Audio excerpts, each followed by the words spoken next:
Hello and welcome friends, let's ক্র্যাকের তরফ থেকে তোমাদের সকলকে স্বাগত জানাই। আজকে আমরা রেশিও প্রপোর্শন অর্থাৎ অনুপাত সমানুপাতের একটি ইম্পর্টেন্ট টাইপ নিয়ে আলোচনা করব, যে টাইপটি কিন্তু অনেকবার বিভিন্ন পরীক্ষায় দেখা গেছে। যেমন WBCS এবং WAP 2015 এবং 2021-এ এই কোয়েশ্চেনটি অলরেডি চলে এসেছে।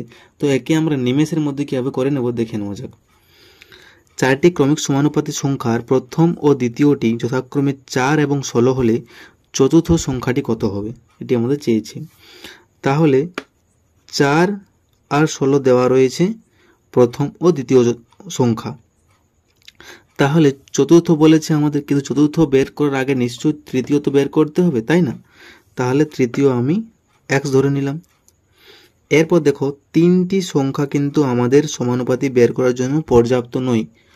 মিনিমাম 4টি সংখ্যা আমাদের কিন্তু যে কোনোভাবে নিয়ে আসতেই হবে, তবেই কিন্তু সমানুপাতি সম্ভব।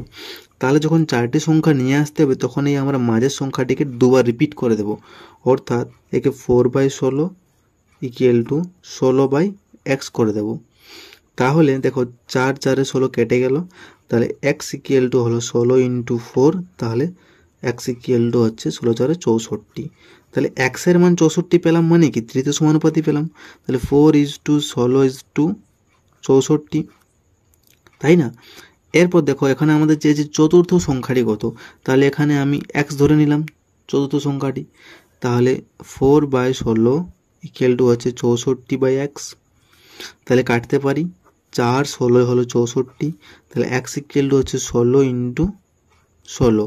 আর যদি আমি দুটি 16কে গুণ করে দিই, তাহলে হচ্ছে 256।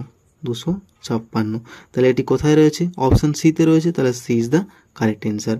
তাহলে এই ধরনের শর্ট ট্রিক পেতে অবশ্যই চ্যানেলটি সাবস্ক্রাইব করুন এবং পাশ থাকা বেল আইকনটি ক্লিক করুন। So take care, keep growing and stay motivated.